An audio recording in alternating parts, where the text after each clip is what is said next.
আমরা শান্তি চাই। রাজ্য মহিলা কমিশনের চেয়ারপারসনের কাছে আর্জি মহিলাদের। পুলিশ আছে তাই একটু ভরসা পাচ্ছি, কিন্তু আজ নয়তো কাল পুলিশ চলে যাবে, তখন কি হবে? এই আতঙ্কে এখন তাড়া করছে মোথাবাড়ির গ্রামগুলিতে। পুলিশের ভূমিকা নিয়ে কোনো ক্ষোভ নেই কোনো পক্ষেরই, তবে একটাই আতঙ্ক, পুলিশ পাহারা উঠে গেলে নতুন করে কিছু হবে না তো? সেই দিনের ঘটনার বিবরণ দিতে গিয়ে শিউরে উঠলেন সবজি বিক্রেতা শঙ্করী মণ্ডল। তার কথায় ৪৩ বছর ধরে মোথাবাড়ি স্ট্যান্ডে সবজি বিক্রি করছেন, কোনোদিন এমন ঘটনা দেখেননি। কমিশনের চেয়ারপারসনের কাছে হাত জোর করে তিনি অনুরোধ জানান আর যেন এমন ঘটনা না ঘটে। ঘটনার ৬ দিন পর রাজ্য মহিলা কমিশনের চেয়ারপারসন লীনা গঙ্গোপাধ্যায় সহ ৩ সদস্যের একটি দল মোথাবাড়ি পরিদর্শনে আসে।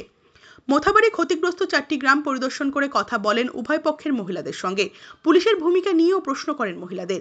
তবে প্রতিটি গ্রামের উভয় পক্ষের মহিলারাই পুলিশের ভূমিকা নিয়ে সন্তোষ প্রকাশ করেছেন।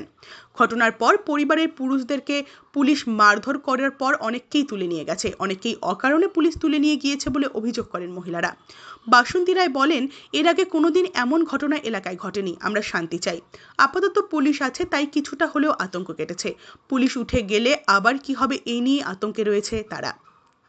দুই গোষ্ঠীর সংঘর্ষে উত্তাল হয়ে উঠেছিল মোথাবাড়ি থানার বিভিন্ন এলাকা। একাধিক গ্রামে ভাঙচুর, ইট পাটকেল ছোঁড়ার অভিযোগ ওঠে দুই গোষ্ঠীর বিরুদ্ধে। পরিস্থিতি স্বাভাবিক করতে বেশ কয়েকদিন কেটে যায় পুলিশের।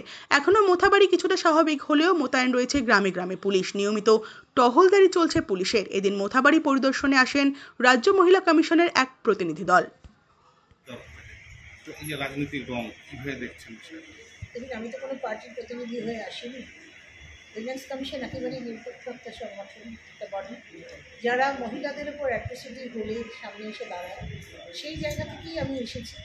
রাজনৈতিক জায়গাগুলো তারা তাদের মতো কী করবেন সেটা তাদের অথরিটি আছেন, তাদের হায়ার অথরিটি আছেন, তারা বুঝে নেবেন। এটার মধ্যে আমরা কথা বলতে চাই না।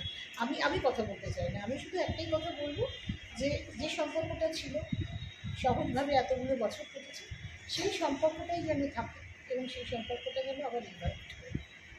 মহিলা আক্রান্ত কেমন?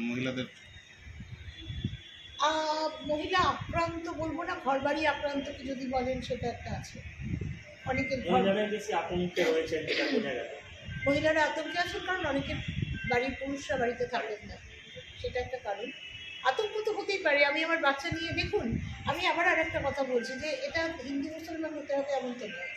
আমার পাড়ায় যদি কোনো ঝামেলা হয়, সেখানে যদি আমার সমসম্প্রদায়েরও কেউ ঝামেলা করে, আমি তো ভয় পাবো, উল্টোটাও সত্যি।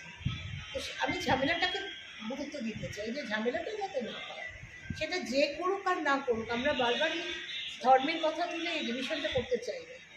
এটা আমার নিজের ব্যক্তিগতভাবেও পছন্দ নয়। মানে যে গণ্ডগোল করে সে গণ্ডগোল করার লোক, সেই জন্যই করেছে। সে যে কোনো ধর্মেরই হতে পারে। আপনি মনে করেন যে সেন্ট্রাল ফোর্স প্রয়োজন আছে ওখানে?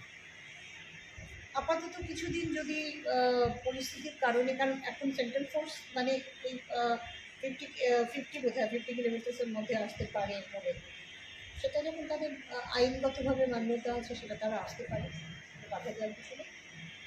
যদি সকলে মিলে কাজ করে আরও ভালো হয়। দেখুন, ঘুরে দেখলাম সমস্যা তো খানিকটা আছেই, এবং সেটা দু তরফেরই সমস্যা আছে। আমরা সব জায়গাগুলি ঘুরে দেখেছি। যেটা হয়েছে সেটা অভিজ্ঞতা নয়। আমরা কখনোই এই কোনো সুস্থ মানুষ চায় না, ওরাও হয়তো চায় না যেরকম কিছু ঘটুক। তবে আমার ধারণা খানিকটা গুজব এবং একটু কী বলবো, উস্কানিমূলক কথাবার্তা এর জন্য খানিকটা দায়ী, আরও বেশি সমস্যাটা হয়েছে। আপাতত সমস্ত পরিস্থিতি শান্ত, এবং পুলিশের ভূমিকা সম্পর্কে যা ওরা বলেছেন আমরা সমস্তটাই রেকর্ড করেছি। ওরা সবাই সেই অর্থে স্যাটিসফাইড। হ্যাঁ, যাদের বাড়ির লোককে ধরে নেওয়া হয়েছে, অ্যারেস্টেড, তাদের ন্যাচারালি বাড়ি থেকে তাদের পক্ষে সন্তুষ্ট হওয়া সম্ভব না। তো তাদের অভিযোগ আছে কেন বাড়ির লোককে আটকে রাখা হয়েছে, বাড়ির এইরকম আর কি। এটা একটা পয়েন্ট।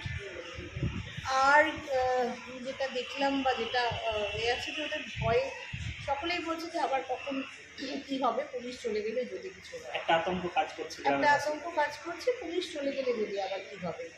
তো এখন আমাদের প্রশ্ন হলো, এর আগে কখনো হয়েছে কি? ওরাই বললেন না, কখনো হয়নি। তো এবার হয়েছে যখন, তখন ডেফিনেটলি আমরা কেউই চাইবো না যে এই জিনিসটা বারবার করতে থাকো।